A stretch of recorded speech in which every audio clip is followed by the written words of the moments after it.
Welcome to My Weekly Mixtape, a podcast that takes the classic mixtape approach to building a modern playlist. I'm your host, Brian Colburn. Tonight, we're diving into the topic of trios. So what better way to tell that story than with a panel of three? Joining me tonight as guest curators are good friend and fellow Pantheon Podcast Network mate, Jason Whissell, host of the It's Not That Bad and There Can Only Be One podcasts, as well as my good friend and musician, Sean Faust. Gentlemen, thank you both for joining me for this one. Thank you for letting me join both of you. The voices of music podcasting are teaming up together and inviting little old me. I feel very honored to be joining you, especially for something this cool. This feels like the super group that needed to happen at some point, making our very own power trio. I'm just wondering who's on drums. Me, table drums, baby. So Jason, like I said, tonight we are talking trios, and besides the fact that these groups have three members, what were you looking for musically for your trios to bring to the table tonight? I'm not gonna lie. I have maybe one of the more diverse lists of songs that I've ever come to your show with in trying to cover as many different genres. Specifically, though, I was taking a look at albums because there are some bands where there's an album where they're a trio, and then there's an album where, okay, they got a fourth person for this one. So taking a look at the Wikipedia list and saying, okay, were they a trio on this album? Yes, good, no problem. Were they a trio on this album? No, not good. And I also try to stick to songs that I knew for a fact were on Spotify because I don't want to be the person to make the YouTube video have to go up on the webpage. You got the homework assignment. That I appreciate. Sean, same question to you. Well, first off, I want to know if Jason included the post-Morrison Doors album since they were technically a trio. The other thing I was looking for was what bands do I know that are trios that you guys aren't going to snag from me immediately the moment we begin? I am graciously giving up the number one trio of all time to Jason or you, whomever it is. I will not be choosing them, but still I wanted something that would stand out, be different, not the usual like, hey, I like prog rock. Here's all the prog rock trio bands I can think of. Like, I wanted to bring something new to the table at the same time. I think that's also one of the interesting things because the three of us have been on each other's shows numerous times over the past years. And I think during that time, we've come to recognize and appreciate each other's musical taste. So I'm not going to lie. There were times I'm sitting there looking at my list going, no, that's a Sean song. That's a Brian song. I can't take that Brian song. I know for a fact. Or do I scoop him and basically steal the spotlight from him? I don't know. It's hard to say where we're going to go with this one. I'll be honest. I'm giving you one. I'm only giving you one of your Great White North bands, but I plan on stealing one of the other ones from you.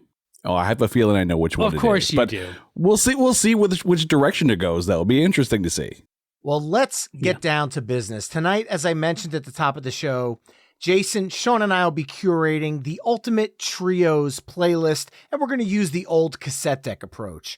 Since I have two guests this evening, the format will be slightly altered from the usual, as tonight Jason will begin side A with his first song choice, and then we'll round table the panel until we've mapped out 10 songs for side A. We'll then give our mixtape a proverbial flip, and we'll map out side B, only this time Sean will kick off the roundtable discussions. Our overall goal for this episode is to craft the best trios mixtape possible through only 20 songs. At the end of the show, you can take our conversation to the next level by visiting the episode page at myweeklymixtape.com to give our final mixtape a listen via the embedded playlist. And if you like what you're hearing on the show, you can help me out by either telling a friend, leaving the show a 5-star review wherever you're tuning in, or most importantly, becoming a Patreon mixtaper at patreon.com/myweeklymixtape. There you can enjoy ad-free episodes of the show, become a future guest, and so much more. And a few of the Patreon mixtapers chimed in with songs that they would use to kick off this evening's festivities, and I'd like to give a quick shout out to some of those. Ben Checkness from the Too Vague podcast says that Morphine was one of his favorite bands and criminally underrated, saying they had a unique, recognizable sound being bass, guitar, saxophone, and drums. And then he said he would start off with Thursday from their second studio album, Cure for Pain. Sean Goff chimed in with Forfeit from Chevelle, saying he loves jamming out to the entire Wonder What's Next album. Chad LaMassa chimed in saying the too obvious choice would be anything from Nirvana, so instead he went with Professor Booty from the Beastie Boys, saying he has the lyrics, "The only thing that saved me has always been music," tattooed on his arm. That's pretty badass, not gonna lie. Philip Bergman chimed in with a double whammy choice, as in a duo of trios in one song, because he went with Heatwave by Martha and the Vandellas, which was written by another ultimate trio, maybe we've heard of them, Holland, Dozier, Holland. Tom Hutchison chimed in with his favorite trio going the punk route, Blink-182 and the track Josie from Dude Ranch. And Mike Daly wanted to highlight the Canadian trios on this one, going with Rush's Free Will or Triumph's A World of Fantasy. And remember, if you want to be a part of future episode chime-ins, become a part of the Patreon Mixtaper family at patreon.com/myweeklymixtape. Now, Jason, I'm officially pressing the record button on our mixtape and the floor is yours. Why don't you tell us why you chose the Dave Clark 5 to kick off our trios playlist this evening? Because I can't count, clearly. That's why. Okay, no, I thought about this, and I was tossing up 2 songs to start this with, and I narrowed it down finally as I sat down to record this. So we're going to go back to the early 90s, and a band that, you know, they got played a little bit. It's not their biggest song, but to me, like, if we are ever to do a There Can Only Be One about this band, this will probably be my only one. And it's the lead-off track from 1993's Saturation album. I'm going with Sister Havana from Urge Overkill. Nice. Scooped me. You thought I was going to say Rush, didn't you? No. So I recognize that Urge Overkill is probably best known for their cover of Girl, You'll Be a Woman Soon from the Pulp Fiction soundtrack. I mean, the minute you say Urge Overkill, you're probably going to hear Girl. You can hear it. You can picture the scene in the movie. Sister Havana, to me, the minute I heard it was like, who is this band? Why have I not heard them more? This song is killer. Why is this not getting played on the radio that much more? 1993's Saturation is a killer album. I don't know why it didn't get played. I mean, again, maybe this is a Canadian thing. Maybe it's just that they didn't get played a lot up here. But this song, I guarantee you, has been on more mixtapes than I care to name because it is such a good driving song. Dude, you scooped me. And actually, I actually knew that song before Pulp Fiction came out, but that's because I was given a promo copy of Saturation when I worked at Tower Records. And man, you nailed it too. That song is just in your face. Even that rhythm guitar tone that opens up this song is just bam. That song's a rocker, and you scooped me, and I guess I'll forgive you for it. I'm going to say I think Girl, You'll Be a Woman Soon is a fantastic cover. I'll be the first to admit that that is the song that got me into Urge Overkill in the first place. And yes, it's their most known hit. However, I don't know if it's really a good representation of what Urge Overkill is as a band. I would almost put it in the same category as No Rain not being the perfect representation of what Blind Melon is as a band. Yeah, I think you get some points where, for some reason, a song comes out and it gets huge. And then people start to deep dive and go, oh, that's not them. Says every band that ever released a power ballad, and then everything else was just like hard driving metal. Mm-hmm. There you go. All right, Sean, with this format, we are now throwing it to you for track 2. Well, I'm staying in the year 1993 for this because I want to say We Like the Breeze flow straight out of our lids. Then they got moved by these Hard Rock Brooklyn kids, And I'm going with Diggable Planets, Rebirth of Slick, Cool Like That, probably the coolest bass drum horn song ever. And that flow is unmatched. I love rap. I love hip hop. I've never heard a song with that perfect of a flow. And I'm going with Rebirth of Slick, Cool Like That by Diggable Planets. That's an absolutely, the minute you said it, all I could hear in my was, cool like that? I'm cool like that. Are you cool like that? I'm cool. That was, the early 90s was so good for not just straight ahead rap and hip hop, but like bands that came out and changed the dynamic of the music genre a little bit. I remember, Brian, when we did the Music of 1991 episode of Playlist Wars, and I busted out the Dream Warriors, my definition of a boombastic jazz style, you were getting diverse musical styles in hip hop and rap, and Diggable Planets was right in there in the mix and being able to change the concept and just the normalcy of what you would expect. And so much better. So much better. I'd say the early 90s was probably my favorite time in hip hop, basically because I love the fact that I got my musical education in jazz from artists like Diggable Planets and A Tribe Called Quest, who were sampling these jazz records and making me wonder where these songs came from. And that led me to research and become a fan of jazz music. And the way they were able to reinvent these songs was what really stuck out with me. Now, what sticks out, what's funny is, Jason, you had said the cool like that refrain over and over again is what stuck out to you. For me, it's the bass in that song. It just drives that song. And I think that's what I'm going to lean into. And I'm going to keep us in the 90s for one more trio. So we'll do a trio of 90s trios to kick things off.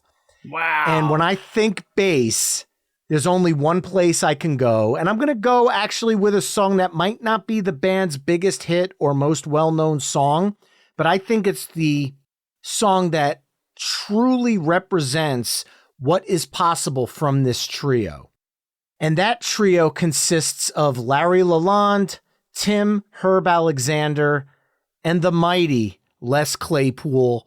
From 1995's Tales from the Punch Bowl, I'm going with Primus, the closing track, Over the Electric Grapevine. Nice. The last 2 minutes of that song is this instrumental epiphany at the end of the album. And there is just so much music happening to close this album out. You really have to question, is this truly a trio bringing this to the table? And to me, that's something that I was looking for in some of my picks tonight. What were the trios that sounded like they were a 5, 6, 7-piece band because they were so massive? And I think Primus brings that to the table. And I just like being able to pivot off of the bass in Diggable Planets and kind of lean into Les's bass because he's probably my favorite bassist of all time. And if not, he's in top 3 with ease. So yeah, Over the Electric Grapevine from Primus. Top 3. And we're talking trios. There you go. You scooped me on the band, my brother. But of course, Primus is like, I'm sure we're all going to agree here, listeners as well. Trios, there's like 3 or 4 bands that immediately come to mind. Not naming them yet because we haven't named them all, aside from Rulers Under Satan's Hand, of course. But, you know, but Primus is another one of those bands where you're just like, well, yeah, somebody's going to do them. And you scooped me on the band, but not the song. But man, good call. So, well, I'm curious, what song did you go with from them? I went with one of the obvious ones because I think that Jerry was a race car driver. Nice. That tapping, my introduction to Primus was that, and I was just like, what the hell am I listening to and why? And then it kept going. And I left it on and I was like, why am I still listening to this? And like 30 seconds later, I'm like, this is amazing. Then I heard Tommy the Cat not long after that on the Bill and Ted Go to Hell soundtrack, but that's not the name of the movie. Bill and Ted's Bogus Journey. It was originally going to be called Bill and Ted Go to Hell, pardon me.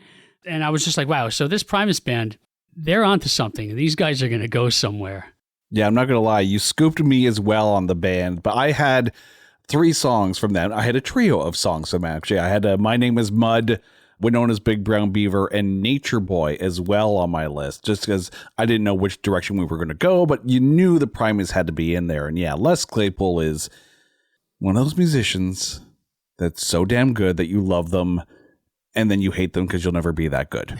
Jason, I would have been shocked. Actually, you know what? I would have been offended if you didn't have Primus in your list as a basis, because I feel like he is one of the benchmarks that we all strive to just figure out what is going through his mind. I could have went with those damn Blue Collar Tweakers, Southbound Pachyderm. Like, I had so many songs, but I felt like coming out of Diggable Planets, going with that closing of Over the Electric Grapevine just fit. I don't know why, because Primus and Diggable Planets is definitely a weird pivot, except for the fact that they were both in the 90s, but it works in my mind. It does.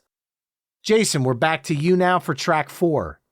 Oh, where do I go with this one? I mean, I could stick with the funk, I could stick with the bass, but I'm going to go across the pond a little bit. Well, way across the pond. And I'm going to go with Silverchair.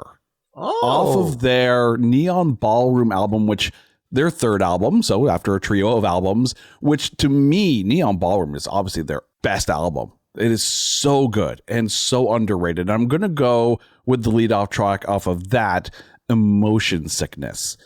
I know that Daniel Johns has said that there probably never going to be a Silverchair reunion, no matter how many people ask for it and how many times he gets asked about it. And it's a shame. And I get that certain Silverchair songs kind of got played a lot in the 90s, but Neon Ballroom needed to be listened to. There's so much to Emotion Sickness, and there's so many different changes in it and so many different textures that it surprised me when this song came out. And it felt, in comparison to everything else that they had put out before, it felt a little proggy. Even when Anthem of the Year 2000 came out off this album, I'm like, okay, that's a Silverchair song. Then you listen to Emotion Sickness, like, what is this? This is awesome. It changes your perspective of what Silverchair could do. I just wish they did more of that. But for me, the next one, Emotion Sickness. I got to pass. I've never heard it. Really? Okay. No. I'll chime in on this then.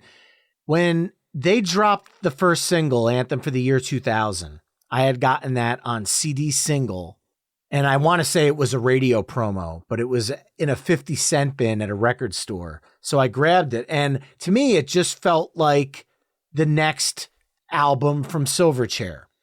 So I immediately went out and got it. And you're right, Jason, Emotion Sickness hits differently, where you almost feel like the band is expanding upon what they did on Frog Stomp as well as Freak Show. And it's a different band. The thing that impressed me about Frog Stomp was the fact that they showed that they musically were much older than their ages represented at the time. And I feel like this is where the band was really coming into their own as a trio that could do big, dare I use the word epic, things. And I feel like you followed up the Primus pick with something that's just as big. So I applaud the pick. And now, Sean, I throw it right back to you to hopefully be able to follow up a song you've never heard. I'm going to guess, I think I heard the word epic. So I think I'm going to go with epic, an epic trio. And I'm going to describe the song first because it's just weird. It describes the story of a war machine that's a mixture between an armadillo and a tank. And this creature emerges from an egg that's beside a volcanic crater that is making an eruption. I saw Jason kind of like, huh? Which means I'm guessing you know what it is. But it's legendary prog rock trio ELP and their epic Tarkus. First time I ever heard that song was live at an ELP concert. And I was like, I guess I need to hear more of this band because at that point, all I had known was Lucky Man. I'm not going to lie. ELP is a musical blind spot for me. Wow. I don't think I've ever actually listened to a full ELP song or album. So I now have to check this out. You have piqued my interest. Well, I have to say, if back-to-back blind spots here between Sean and Jason, throwing punches right now, it looks like, in this mix, I will be Team Sean on this one. I think you picked the perfect Emerson Lake Palmer song because I'll just be honest, they are an acquired taste, but I feel like Tarkus is the most musically accessible to people that might not want to go down the ELP road. Very true. It's either that or Carnival 9. Those are the songs. Yeah. I feel like these are the most digestible for non-prog fans. And what I'm going to do to follow that up, because we went from the epic nature of Emotion Sickness into this prog of Tarkus, I'm going to follow with another trio that was in the prog realm prior to becoming the trio that they were. And I'm going to go off their self-titled 1980 album, and we're going to go with the trio of Mike Rutherford, Tony Banks, and Phil Collins, that being Genesis. I was debating going with something off of And Then There Were Three just to be obvious, but coming out of Tarkus, I think I'm going to go with That's All. It's definitely a step out of the prog area because I feel like we could go down a big prog rabbit hole if I really pushed the prog side of Genesis, where at least this one I'm giving Jason a little bit wider of a palette to jump off of. Because if I went to something off of Invisible Touch, which I love the album, don't get me wrong, I feel like Land of Confusion or Anything She Does, which would have been one of the two songs I would have chosen off that album, might have been a little bit of a leap from Tarkus, but I feel like That's All is more of a step towards a different style versus the leap into that 80s Phil Collins production of Invisible Touch. Plus, I just love the kind of funky nature of That's All. And it's definitely a different Genesis song if you look at their catalog as a whole. It really sticks out in a different way, and I think in a good way. So I'm going to go with That's All from Genesis. Well played getting Genesis in there. And they're probably the only 70s prog band that you can be like, well, yeah, they are a trio now. So well played. My hat's off to you. And also a great song choice. I didn't know if you were going to go with that or if you were going to go with Turn It On Again. Mm-hmm. Turn It On Again, while it's still in that Tarkus realm of That's All does give it more of a swing to kind of get us out of this prog rot rut. I don't know what you want to call it, but very well played, my friend. I don't know if there's such a thing as a prog rock rut because nothing wrong with a little bit of prog. I will admit that the song is one I'm not as familiar with, but really you can't go wrong with Genesis. You can't. Yeah, honestly, if I was going to pick something, if we were doing an only one episode on Genesis, either That's All or Turn It On Again would be my two from the self-titled that I would probably argue with myself up to recording with. You could do what I did and cheat. I cheated with Madonna. I chose a song I didn't list from the album. You're the only one I've let cheat. Showing Faust. Well, Jason, we are back to you now for track 7. Okay, so you mentioned that the Genesis song had a little bit of a funky beat.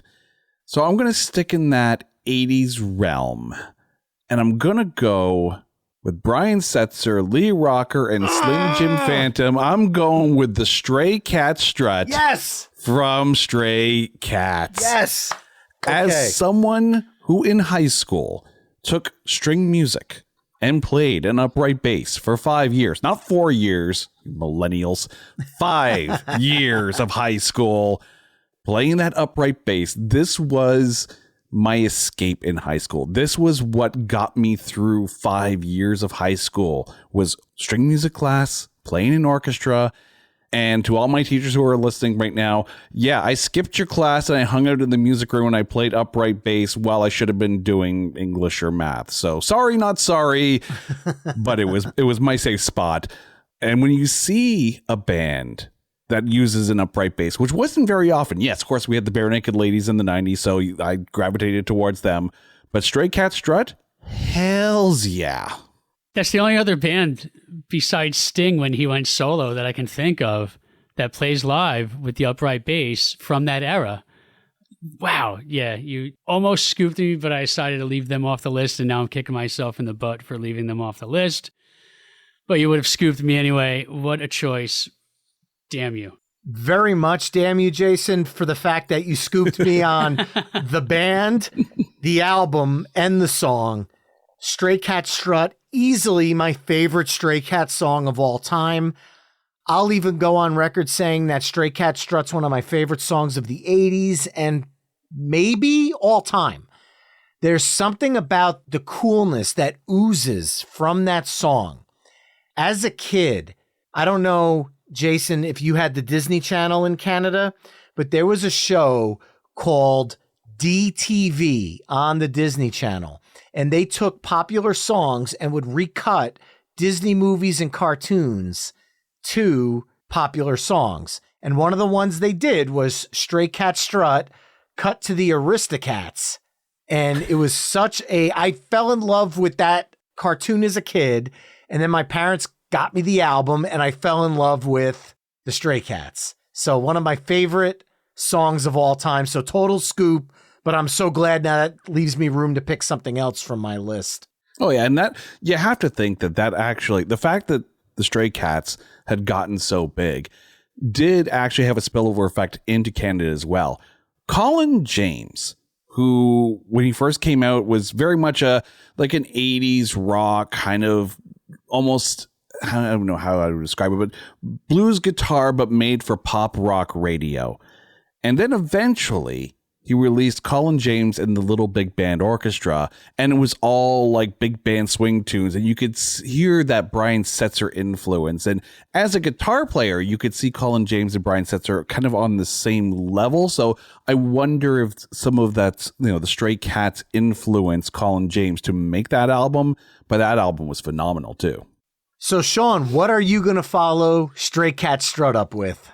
It's tough, but not tough. But it's tough because Stray Cat Strut has that rockabilly loose vibe to it that I've got almost nothing on here that kind of has that rockabilly vibe to it. But as far as loose and phenomenal bass players who, as a matter of fact, also happen to sing, and they're a trio, I'm going to go with, from their very first album, Out of the Silent Planet, I'm going to go with the song Shot of Love by King's X.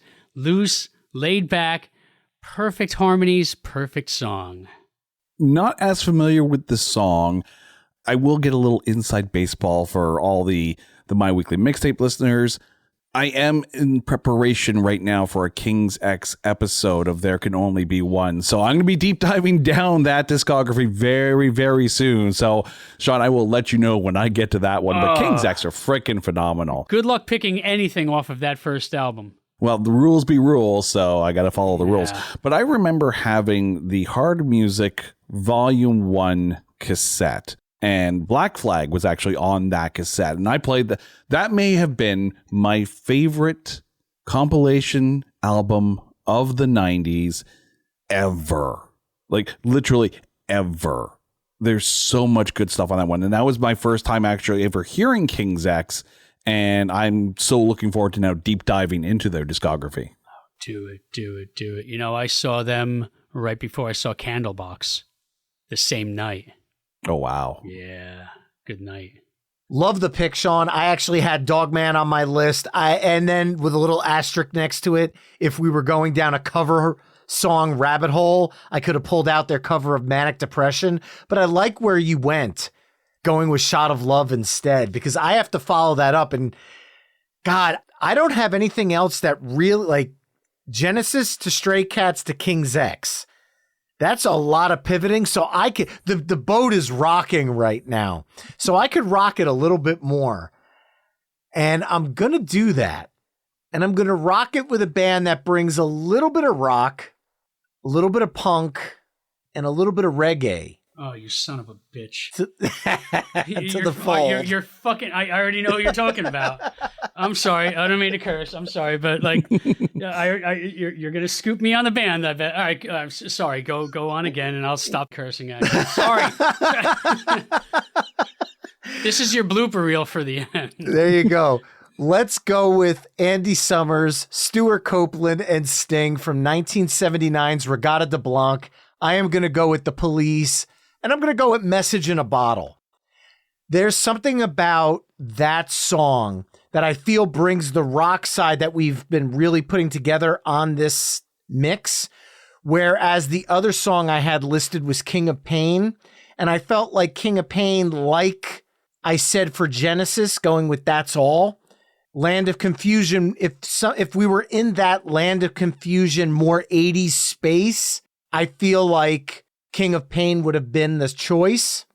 But coming at A Shot of Love, I'm just feeling Message in a Bottle. The song has the ability to go from what The Police did to what Machine Head did on their cover, and both of them make sense. So the song has this kind of atmosphere where Jason can take it in many different directions to close the side. And plus, it's a brilliant friggin' song. So I apologize, Sean, if I scooped you on them, but The Police, Message in a Bottle. You scooped me. I had Synchronicity too. Oh, okay. Because, I mean, once again, I still lean towards the prog side. But you did scoop me. It's an awesome choice. It's funny you mentioned King of Pain. A long time ago at the Underpass in Elmwood Park, I want to say 1999, Money for the Toll was playing. And a band called The Fourth was on before us. And the bass player decided to play an acoustic guitar and do a wonderful cover of King of Pain. And correct me if I'm not mistaken, but that somebody was you, Brian. I wouldn't know if it was wonderful or not, but I had a hell of a lot of fun playing it. Pat and I were loving the hell out of that cover. We were like, wow, Brian sounds good on this. Well, thank you, sir. Jason, The Police? Oh, yeah. You scoop me on the band. You scoop me on the pick. I get to play Message in a Bottle quite a few times when my band, Ever the Bridesmaid, is out on the road and gigging. So, yeah, freaking love that song. I also had Synchronicity too as well. That song is so good. And I had Every Breath You Take because, again, I wanted to have a bit of a cross section just in case. But I know exactly where I'm going to go with this one. All right. How are you closing up side A? I'm going to go with a song that's got almost a gallop to it. And it's slightly different from what they normally do, but it still fits right in the pocket. From Billy Joe Armstrong, Trey Cool, and Mike Dirnt. Of course, I'm talking Green Day. I'm going to go with Hitchin' a Ride. Okay. I freaking love this song. I get to play it as well live. It's such a fun one. And again, like, I've played Holiday. I've played Basket Case. I've played When I Come Around. Hitchin' a Ride is my favorite Green Day song to play live. It is so much fun. How fun is it?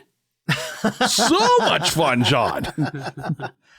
I love the pick. I had Jesus of Suburbia on my list because I assumed with you prog guys, I would at least be able to keep up, at least in terms of song length.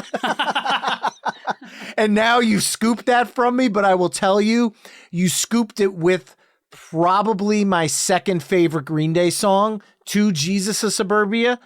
And that is Hitchin' a Ride. I love the gallop. I was actually going to question, as soon as you said gallop, I'm like, he knows that Iron Maiden has more than three people, right? But I love the pick. I'm so glad. Obviously, Green Day had to get in there. And if you were going to go with the song other than Jesus of Suburbia, Hitchin' a Ride is definitely the perfect song to do it. Scooped me on the band, but I actually went with something more mellow and big and 80s bombastic from the American Idiot album. I went with The Waiting. Wow. Because that's what, like 3 minutes of just, wow, just you're kind of summing up where we are in the story beautifully. And like I said, 80s bombastic anthem.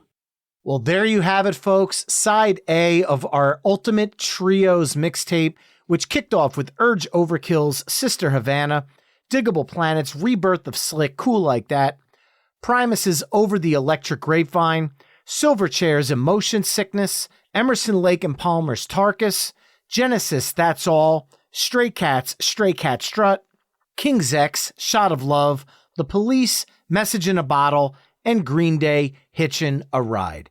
Head over to myweeklymixtape.com to hear all the songs we've discussed in this mix through the playlist embedded on the episode page. Now, before we flip this proverbial mixtape over to side B, Jason, why don't you catch everyone up on what's been happening over at It's Not That Bad, and There Can Only Be One, as well as reminding people how they can connect with you. Well, we have been busy over it. It's Not That Bad. We just finished up our Razzies special month, and we're getting ready for our next feature month, which is going to happen in October. And I'll spill the beans a little bit here. For the first time ever, we're going to be doing Mocktober. So we're going to be looking at Mockbusters. So if you like films from the film company The Asylum, Yes! Mockbuster month is happening in Mocktober. Yes! We're also getting ready to celebrate our clearly Sean's going to be on one of those episodes. The Asylum movies. Yes.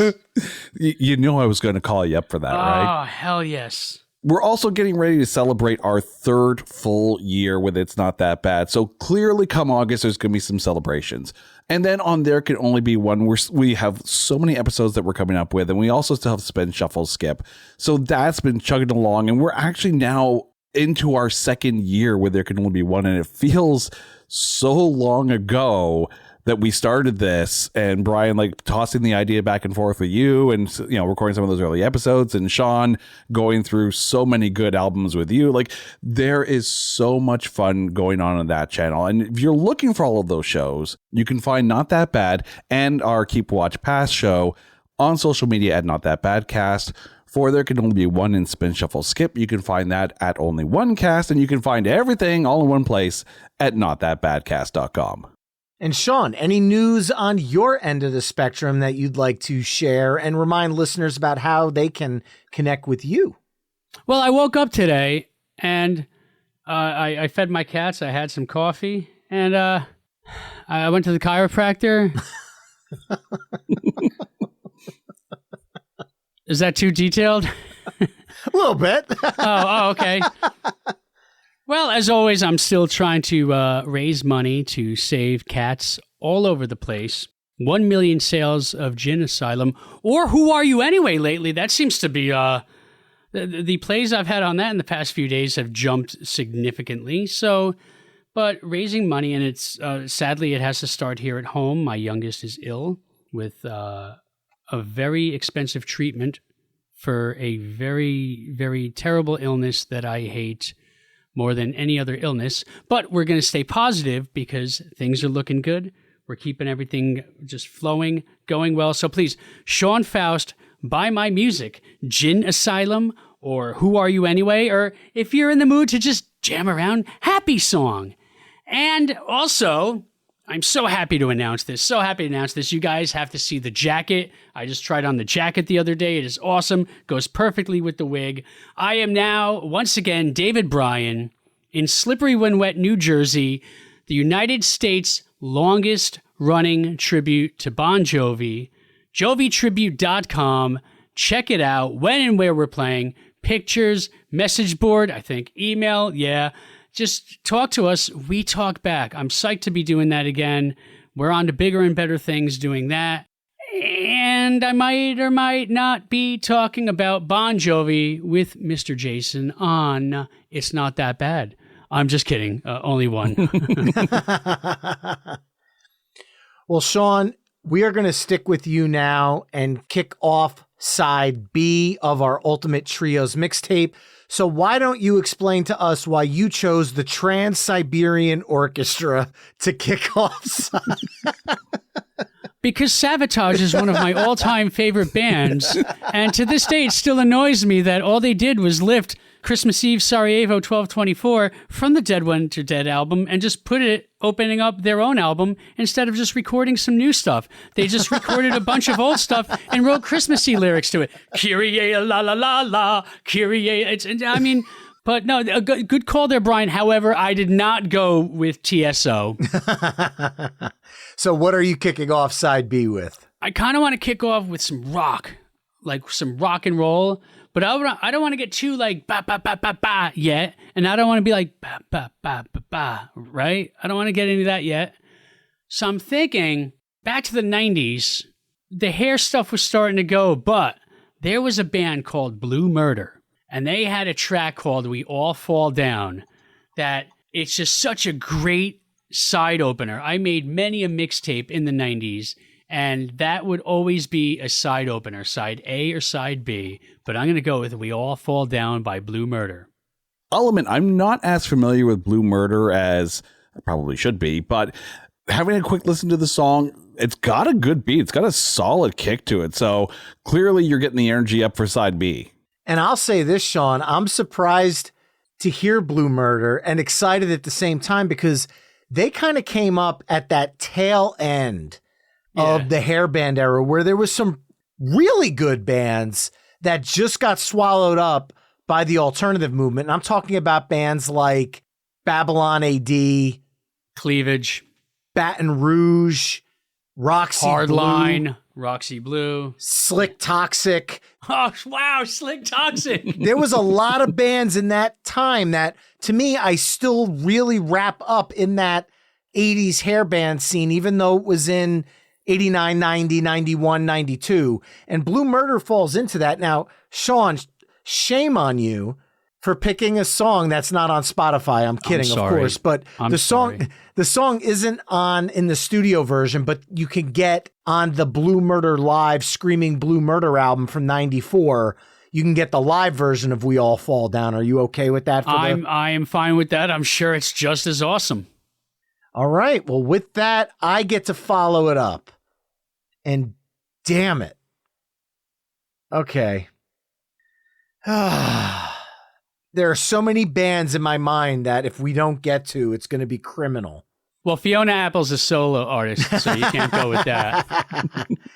Oh my God. There's going to be so much. How did you guys not get blank in this episode? I guarantee you. Because blank is not a trio. I'm sorry. They're a quartet. I am going to go coming out of Blue Murder. We're going to go back to 1980 and I'm going to bring a little bit of that hard rock vibe, but just throw in a lot of punk energy as well. And we're going to go with Fast Eddie Clark, Phil Filthy Animal Taylor, and Lemmy. Title track 1980, Ace of Spades, Motorhead. Yeah, nice. Let's bring the energy to side B. Coming out of Blue Murder, let's just up it and go right into Ace of Spades. There's really not much I could say about this song. It is just an absolute anthem. If you want to hear a fun, unique twist on it, look up Drain STH's cover from the 90s. Picture a female version of Alice in Chains slowing down Ace of Spades and flipping it on its ear. It's really friggin' cool. But coming out of We All Fall Down, let's go Ace of Spades. Oh, you scooped me on the band. Not the song, but you scooped me on the band. I had two Motorhead tracks in mind, both from some of their later albums. I had In the Name of Tragedy from 2004's Inferno, and I had On Your Feet, On Your Knees from my favorite Motorhead album of all time, Bastards. Dude, I mean, scoop the band, scoop the tune, and you mentioned the Drain STH cover. There's also a unique instrumental country version that Dixie Chicks used as a set break live a few years ago. I saw them, it's got to be 6 years ago now, 6 or 7 years ago, and like after 5 songs, they would like have this instrumental break, and there was an instrumental break of Ace of Spades that was just badass. Love it. And I also had, Jason, a song from Bastards in my list, but I felt like coming out of Blue Murder, I had to go Ace of Spades, but I also had Born to Raise Hell. Oh, man. Which was on Bastards, as well as featured in the movie Airheads, a remix of it with Ice-T and Whitfield Crane of Ugly Kid Joe. But I ended up going Ace of Spades. Now, Jason, you said I scooped you, so apologies for that, but you get to follow up Blue Murder and Motorhead. What do you got for us? All right, it's time. It is time. Time to bring one of those Canadian trios to the party. Don't scoop me, man. Phenomenal guitar player, great bass player, phenomenal drumming, and a cover song, because I'm catering to the host here, off of their Tangents compilation, I'm going with their cover of Painted Black by the Tea Party. This song, this cover, this is, to me, the version of Painted Black. I know Gob did a cover of it, but this version is so good. And I mean, I remember, I can't even remember the name of the TV show that the original was the theme song of. I can't remember off the top of my head, but I remember hearing that theme song, not even caring about the show China anymore. Beach? That's the one. Thank you. That has been bugging me for the last 7 days. Thank you kindly. Now I can breathe again. I can sleep fine. Well, I'm We're sorry good. I told you because you scooped me on the band, but please continue. I knew this was the one you were thinking of that you didn't want me to scoop you on, but I scooped you anyway. So sorry, not sorry. I also had The Messenger and These Living Arms off the Triptych album because I think Triptych is actually one of their better full-length albums, but the cover of Painted Black, I mean, Brian, I know you love your cover song, so I had to bring one to the party. I think this is a great one. At first, when you were sitting there talking about a trio from Canada and a cover song, in my mind, I was thinking, what cover songs has Triumph done that Jason would be putting here?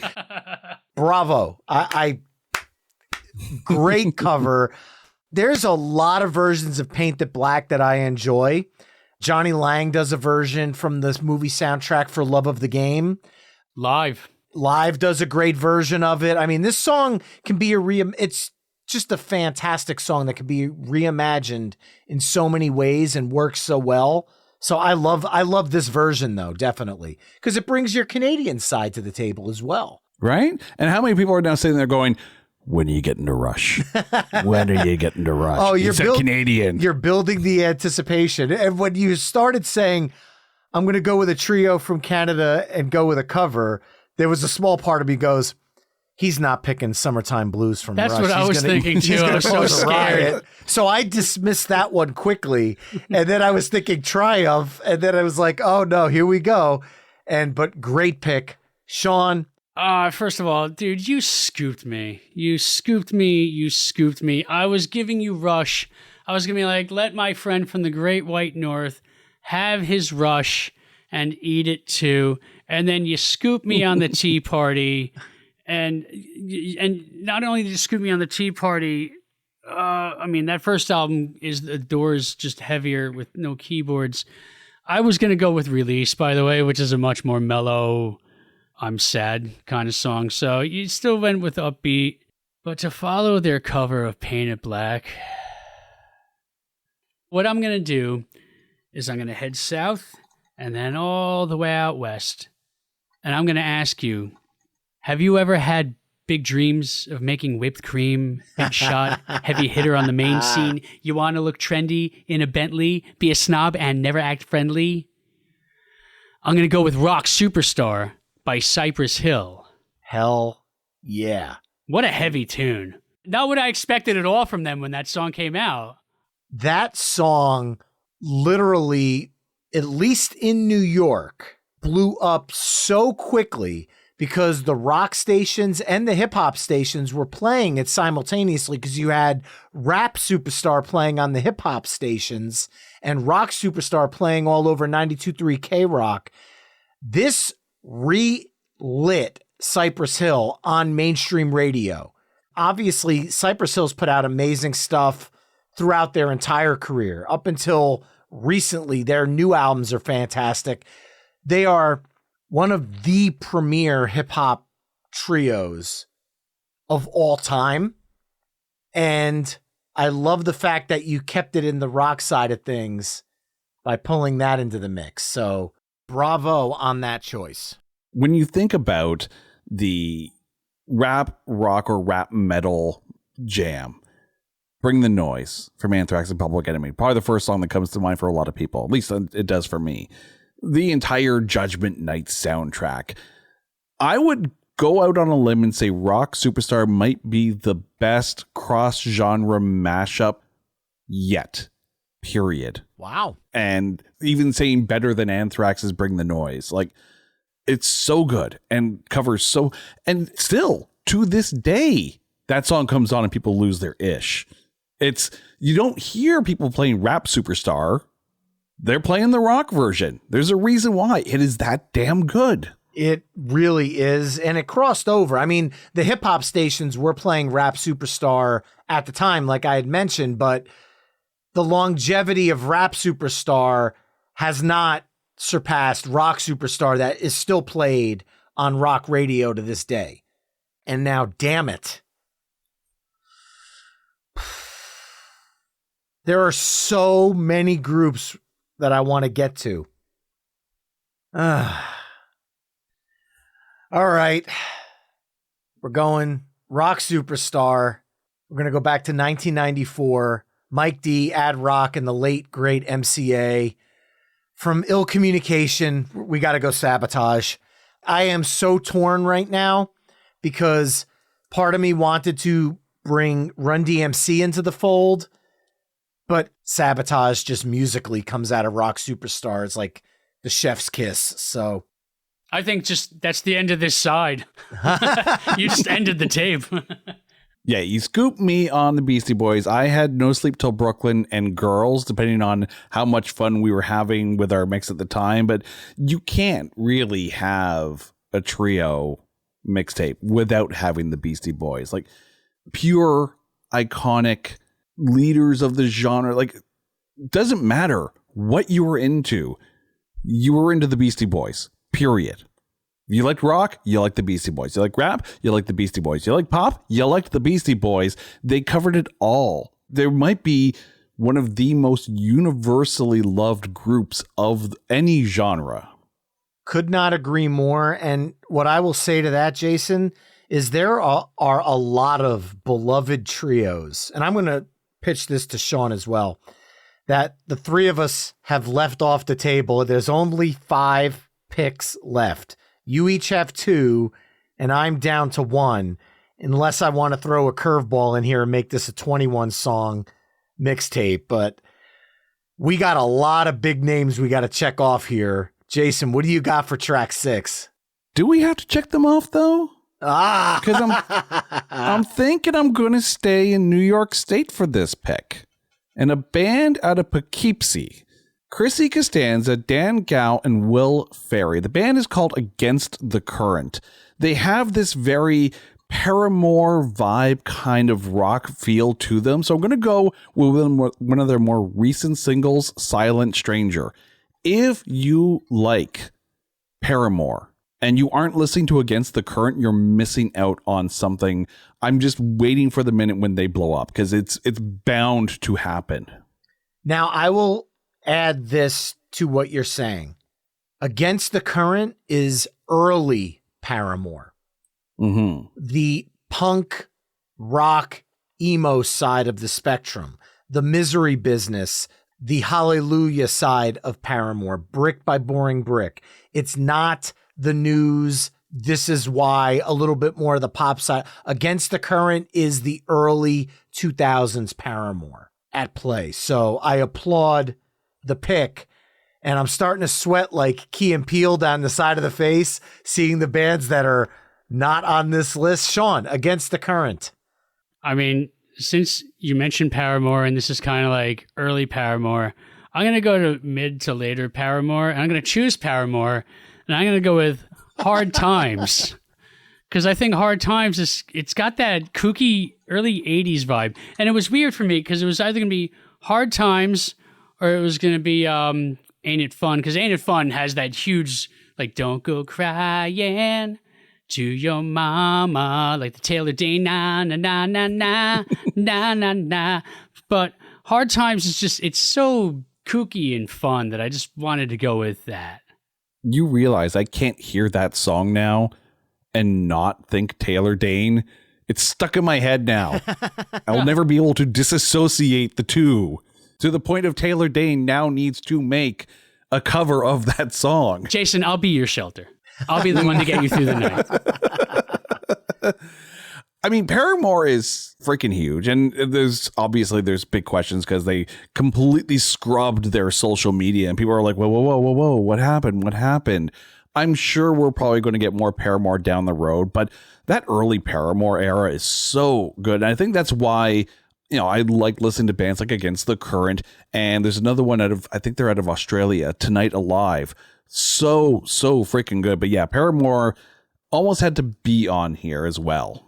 Paramore is still around. They scrubbed their social network as they are no longer attached to a major label. They can put out things independently on their own. So it's kind of a new start for them. And the first thing they put out was a cover of Burning Down the House from an upcoming Talking Heads tribute album. And they do an amazing cover of it. It's so much fun. And there is zero way for me to come out of Hard Times and not have it be a record scratching pivot. And I don't care. There are several bands here that I am literally ready to cry that aren't making this list. And I have to go with the one that I think is the most egregious one we've left off so far. And I'm not going to scoop Rush, but damn it, if neither one of you pick it at this point, I am going to go with the trio of Mitch Mitchell, Noel Redding, and Jimi Hendrix. Son of a bitch. Off 1967's Are You Experienced? It's the only song that has a little bit of a dancey vibe, I'm thinking, from Hendrix. Let's go with Fire. You got Mitch Mitchell's ridiculous groove that I feel like could conceivably be dancey in a way. And obviously, if you take the Red Hot Chili Peppers version, it is a little bit more dancey.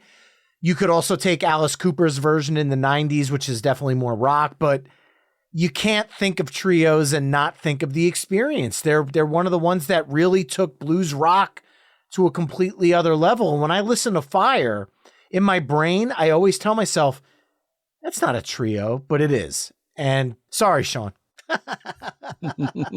You scooped my closer. Oh, how dare you? You son of a gun. So, Jason, we're down to you and Sean each having one pick of the night. And now I scoop Sean's closer, which I apologize for, but I don't know that it was going to be his closer. We don't talk about this stuff. So I guess we're playing Rush Roulette for your last choice. Oh, where do I go from Fire?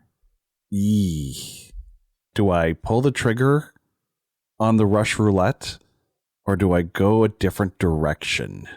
What are you talking about, eh? No, you know what? I'm going to go in a different direction. What? And I'm going to go with a band that I have listened to countless times, cover one or two of their songs. Kevin Griffin, Tom Drummond, and Travis McNabb, and then later replaced by Michael Jerome. I'm talking about Better Than Ezra. And I think I'm going to go with the King of New Orleans off of their Friction Baby album. Yeah, I could have gone with something off of Deluxe. I was going to pick either Good or maybe Rosalita because baseball fans, Tampa Bay baseball fans, I'm going to break your brain a little bit here. Go listen to Rosalita by Better Than Ezra off their Deluxe album and get to the end of the song where they kind of do this kind of flamenco Rosalia at the end. Randy Arozarena, baseball player for the Tampa Bay Rays. If you're not listening to Rosalia at the end of that song and not hearing Randy Arozarena in your head, you're listening to that song wrong. But for this, I'm going to go with King of New Orleans. Friction Baby, I think, doesn't get the love it deserves. I had a couple of Better Than Ezra songs, and Better Than Ezra is definitely one of the bands I was hoping to get in here. So I'm going to shoehorn it in King of New Orleans. I am shocked to hear this. I had Better Than Ezra on my list. I had Closer on my list if we were going to slow things down. But right now, I can't even think of what to say because Sean had so graciously opened the Rush door at the beginning of the episode. And somehow the bluff was called and it has gone right back to Sean. I sold the Tea Party. I had to give him something. No, but I don't even have a single Rush song written down on my list. That's how much I was giving Rush to you. You guys are all so busy being nice to each other and passing Rush back and forth. Sean, you are now left with a closer. And yeah, do you pick Rush or one of the other trio bands that we have sadly left off this list? Because there are a bunch. I need to chime in before he gets his pick in. When two people are sitting there and they're being so polite to each other that nothing gets done, this is known as the Canadian standoff. I know, and we're going to be ultra polite about it because it's a Canadian standoff. And we'll apologize to each other afterwards for having a Canadian standoff. You have a dick. No, you have a dick. All right, Sean, you're up. Well, I mean, this isn't just about Rush. It's about closing out a tape. It's closing out a mixtape of trios. And everybody knows the three of us. Rush, Rush, Rush, Rush, Rush. We all love Rush. Holy crap. Wow. But I think about, like, what's a cool closer? Like a cool album closer. And you went, with Better Than Ezra, you went more of the pop route. Not that I'm accusing them of being pop, but you went more that route than you went the prog rock route. Or then you went the deep cut, here's La Via Strangiato, like here's 17 parts of my nightmare, that I'm actually also going to pass up on Rush. Whoa! And because what a great album closer this is, because it has one of my favorite lines in a song ever, and the song itself is only 2 chords, which was recently used by Michael Giacchino to score a Matt Reeves film. And the lyric is, it's okay to eat fish because they don't have any feelings. Gonna go with Something in the Way by Nirvana, which is also my all-time favorite Nirvana song. I freaking love that pick. You actually scooped me on the pick. No, I didn't, because band, you were done already. Pick. You were done already. I scooped you on nothing. You took Tea Party from me. I scooped nothing from you. That's right. I took the Tea Party. I'm not giving them back. You stay silent, always knowing in time. But yeah, no, like I freaking love this song. I used to play this when I was with the band Photo Perfume in Ottawa. Such a fun, good song Great to play. song. Like, oh, absolutely. And yeah, like the version that they used to basically score the Batman, it was just so epic and so, like, it just sucked you right in. What Michael Giacchino did with those 2 chords and just how he played with the roots is just genius. And it's 3 hours of just mood. Like, that's a very dark movie, and it's a very moody movie. And Giacchino and the late Kurt Cobain have a lot to do with that.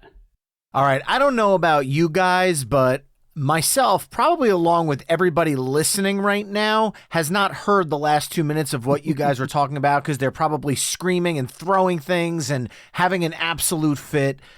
As much as I love the song Something in the Way by Nirvana, and as much as I had Breed in my list, you guys each had 7 songs and I only had 6, so I'm pulling an audible. We cannot and will not have a trios mixtape without having a Rush song in it. So is it going to be Bytor and the Snow Dog? Close. It's going to be one you mentioned, and I'm going with La Villa Strangiato to close this thing out tonight. My favorite all-time Rush song.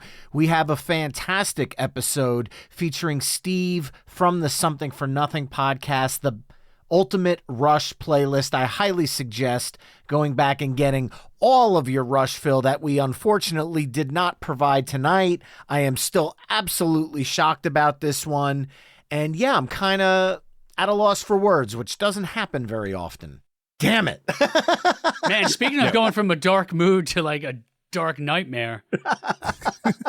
Yeah, we played musical chicken and we crashed both cars, leaving it to you to pick up the pieces. Right now, there's someone in the car screaming at their stereo while listening to this. Where's the Rush? And people are like, "Oh crap, road rage." I was gonna be a real Richard Cranium, and I was gonna go with Lifehouse, you and me, because then there would have been no Nirvana and no Rush, and people would have been like, "All right, Sean Faust, done with him." Right now, there's a bunch of Triumph fans going, "Why? Why not us? Why not us?" Well, there you have it, folks. Side B of our Ultimate Trios mixtape, which kicked off with Blue Murder, We All Fall Down, Motorhead, Ace of Spades, The Tea Party, Paint It Black, Cypress Hill, Rock Superstar, Beastie Boys Sabotage, Against the Current, Silent Stranger, Paramore Hard Times, Jimi Hendrix Experience Fire, Better Than Ezra, King of New Orleans, Nirvana's Something in the Way, and then the bonus track that had to be done, Rush, La Villa Strangiato. Gentlemen, seriously, I feel like this is at the same level of like a WWE heel turn not having Rush on this playlist. Well, you know, brother. And that's what the Sean is cooking. Oh, you want to pick the Rush? You're not going to pick the Rush because the Macho Man is not going to go there. Oh, no. And we are off the rails. Gentlemen, thank you so much for joining me tonight. Absolute pleasure. This was so much fun. And I enjoyed stealing the tea party. I'm sorry, Sean. Thank you, Brian, for having me. I'd like to thank our other guest for existing. Jason, I like you too. Thank you for stealing the tea party from me. I'm going to go and listen to Edge of Twilight and smash my head against the wall. Saying, why did I choose it first? And remember, mixtapers, you can find My Weekly Mixtape on almost all the social media haunts at My Weekly Mixtape. You can also head to myweeklymixtape.com to check out the full catalog of My Weekly Mixtape episodes. And if you like what you're hearing on the show, you can help me out by either telling a friend, leaving the show a 5-star review wherever you're tuning in, or becoming a Patreon mixtaper at patreon.com/My Weekly Mixtape. There you can enjoy ad-free episodes of the show, become a future guest, and so much more. That's all for this week. Thanks again for listening, and until next time, enjoy the tunes.